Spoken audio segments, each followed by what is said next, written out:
in order to truly make change in your life, you're gonna have to prioritize doing the internal work over the external work. I think a lot of times we get really caught up in the fact that like, oh my gosh, I would like to make more money, or oh my gosh, I want to change my job, or I want to get fit, or I want to do any of these things. But if you start to walk in that direction, meaning if you try to change the external first before you've actually done the internal work, then whatever changes you make in the external, it's not going to last very long, because you can't trick your subconscious mind. You literally can't.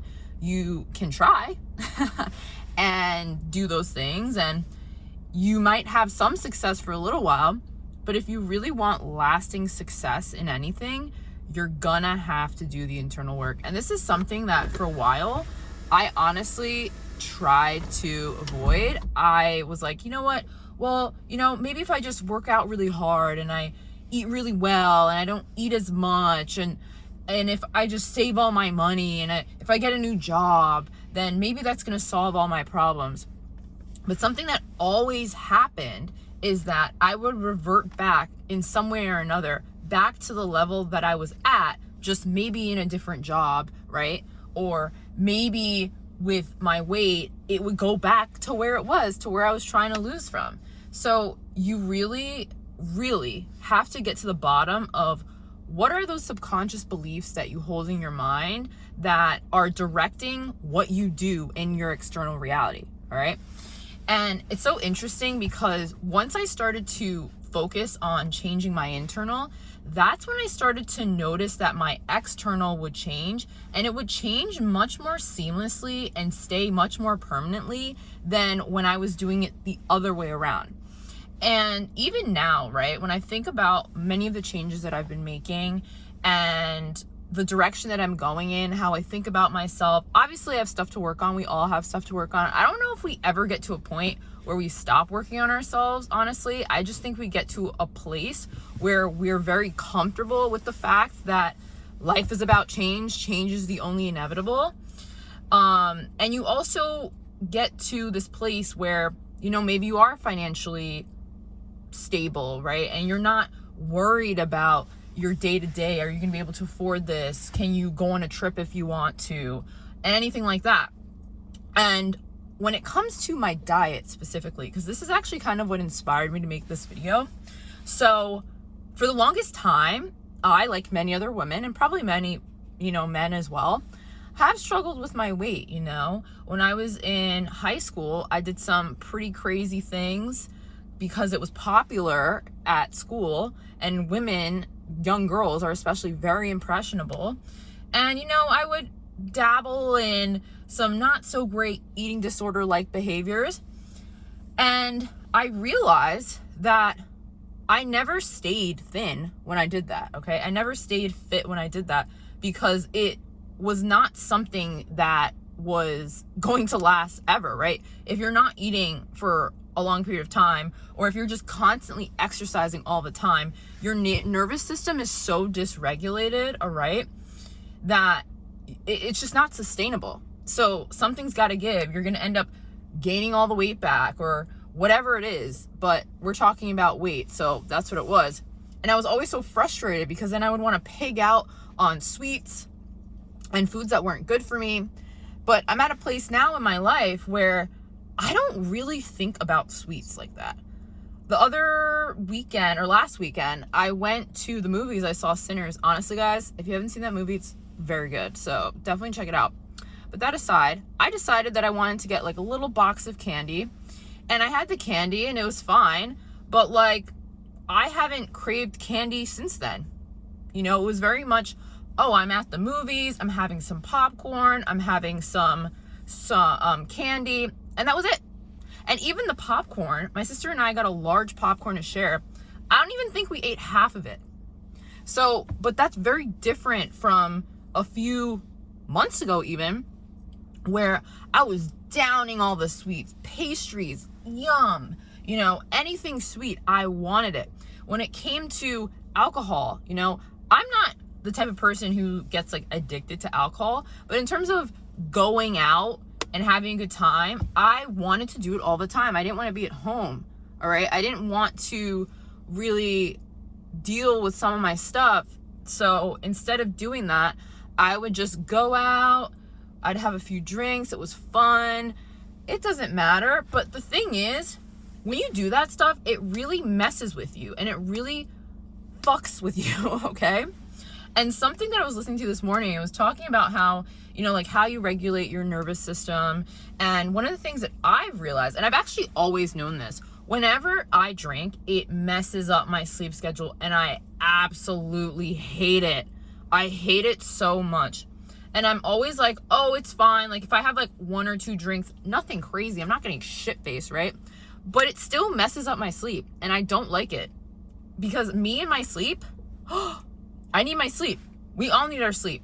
And especially during the week, like if I'm going to work at freaking, like today I went to work at I left my house at like 7:52 because I wanted to get a nice little coffee and then stroll into work early. Like I'm the type of person, I like to get places early. I don't like to be on time because I feel like being on time is late and I definitely don't want to be late. Like it's so awkward to walk in and I'm late. Like I freaking hate that, all right? And I think part of that reason is because so many people in my family like are always late and it is just so annoying, right? But when you're dealing with certain people, whatever, you can be late to their gatherings and it's fine. But in terms of me and like the precedent that I've set for my life, I don't like to be late to places because I think that's rude. I do. I don't want to be late to appointments. I don't want to be late to my job. I don't want to be late to anything because there's a reason that there's a time attached, right? That's what I think. Anyway, this is a whole tangent that I didn't want to go on. But my point is that if I drink the night before, even if it's a glass of wine, I know my sleep is going to be messed up and I'm not going to feel my best the next day. So why would I do it? And the same thing was kind of happening when it came to like weed, when I was just so into it. And when I think about it, right, I don't even really like these things. I think the reason why I started doing them in the first place was because I was like a senior in high school. I wanted to fit in and I really got into the habit of doing these things. And I was feeling a feeling, right? And I was connected to people because I've always been the type of person who just felt like I didn't fit in. I've always felt like a bit of an oddball. And before I felt like I really needed to do something to fit in with people. But I guess I'm at the point now where I'm like, honestly, I don't even care if you like me. I don't even care if I fit in. I don't care at all. Like I like myself. That's all I need. So I don't need to do this or that or hang out with these people in order to be accepted because I already accept myself. You know what I mean? And that comes back to the internal work. You have to get serious with yourself about what you really feel about yourself. All right. And this really requires you to go deep, deep, deep. This requires journal prompts. This requires possibly working with others who can help you uncover those things that are buried deep inside of your subconscious mind. It just requires a lot of attention to the inner man as opposed to the outer man, because it's so easy to get caught up in how things look externally and to allow yourself to think that your external needs to change for you to be happy, okay? But that's not the case.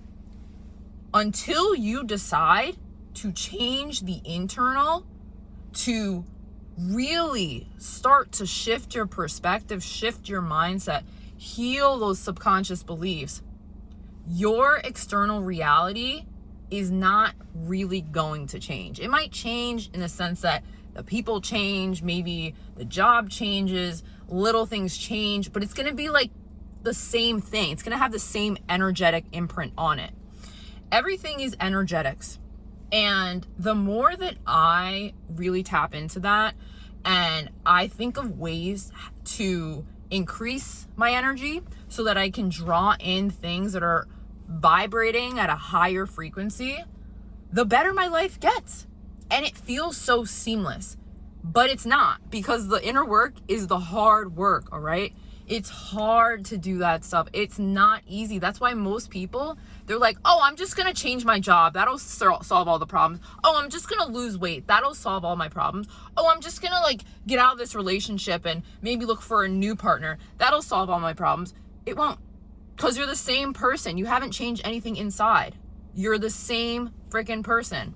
All you did is put on a fresh pair of clothes, essentially, right? You can't fool the universe by doing something externally and saying, oh yeah, I'm good now. No, you're not. You still have all those subconscious beliefs. You still have all those traumas and stuff that you haven't come to terms with that are running the program of your freaking life. And when you get this, and when you start to prioritize tackling this, you will notice that that hard work that you put in internally will make it so that your external reality shifts seamlessly. And it stays that way. Like, you never have to deal with those issues ever again. And when I think about a most recent experience that I had with like a previous employer, like, I'm actually so happy that I went through that, because it felt like I graduated from one level to the next, because I can see how at a previous time in my life, I would have really let it get to me emotionally, and I would have acted out, and I would have been like, oh my gosh, woe is me, what's going on, blah, blah, blah. But this time I was just like, all right, I guess this is time for me to move on. And I knew I was moving on into something else. So it was very much a relief in a sense, you know what I mean? Just based off of how I was feeling about the situation. Like, I did not feel like I resonated with the environment that I was in. And sometimes when you feel that, it's ripped away in a crazy way. And you kind of just have to trust the process and keep moving forward, and recognize that at any point in time, you may not have control over what's happening in your external reality, but you do have control over how you respond to it. And most people don't respond to things, they react emotionally. Someone flips them off in traffic, they're immediately like, oh my God, why are you doing that? Why are you allowing something externally to you to have such an effect on your internal world? Like, I think that's insane. I used to be that way, but that's when I had so many triggers that I was unaware of that I didn't really want to deal with. And whenever you feel yourself getting triggered, you're not supposed to react to it. You're supposed to take a step back and ask yourself, why am I being triggered by this situation? What is it about this person, place, situation that is making me feel this way? And that's part of doing the internal work. And that's why I think journaling is so incredibly powerful, because you'll start to really realize things about yourself that maybe you didn't even know, right? And I used to be a very frequent daily journaler, but I just haven't necessarily been feeling as aligned with it. But whenever I do want to do it, I do it. I just think I've gotten to a point where a lot of times I like make these videos, or I'll go on a walk and just talk to the ether. And I find that that helps me so much. I also think working out and channeling your frustration in healthy ways is honestly like the best way to heal yourself.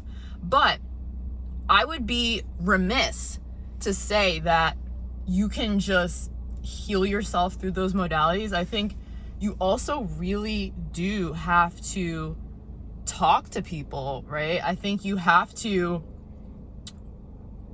be exposed to your own blind spots, because you may think you're over something, but someone who's further along in the journey than you will be able to spot things that you can't see, which is exactly why it is called a blind spot. Like, you can't see it. So I think that's why it is really important to also pay for the therapists and the healers and all that stuff, because I never think you can go wrong by investing in yourself. And I was actually having this conversation with a coworker of mine earlier. Like, I am always down to invest in myself. I don't care like how much it is at this point. Like, if I have the money, like, I'm gonna do it. Or I'll sometimes even try and figure out a way to get the money for it, because you are your biggest asset. And if you're not gonna invest in yourself, why on earth should anyone else? You know what I mean? So keep that in mind. Know that you will always reap the rewards, reap the dividends of investing in your internal before you even get to doing things externally. Because just think about it. The people who get the plastic surgery, they want to feel pretty, right? They get stuck in this cycle of constantly getting plastic surgery because then they find another imperfection and they want to fix that too. And it's like they become these plastic surgery patients for life because they're not actually doing the work, right? They are fixing the external, trying to make everybody think that they look beautiful. Meanwhile, inside, they don't feel it whatsoever. And you can feel that from their energy. And this is why I personally don't like to hang around people who get a lot of that stuff done, because it really points to a bigger issue of the soul. And there's this line in Beyonce's song, Pretty Hurts, where it's like, it's the soul that needs the surgery. And I freaking believe that, because until you do surgery on your soul, it doesn't matter what you do. It doesn't matter how much money you have, because it doesn't fucking matter. That person still feels inadequate. That person still feels like they're not worthy. That person is still grasping at straws, trying to get people to validate them because they haven't validated themselves. But I want you to validate yourself. And I validate myself. And it's a hard journey. It's not the sexy journey that is maybe a fitness journey when you can like look at the mirror and you're like super hot. But it is the only journey that is worth taking. And I promise you, once you start to do that internal work, you will start to look sexy, bro. Like your energy is going to be sexy. And you're also just going to want to take better care of yourself, because you do care about yourself internally, right? You care about your soul. And that's all I have to say today. So if you like that message, like, comment, and subscribe. And I will see you all in the next one.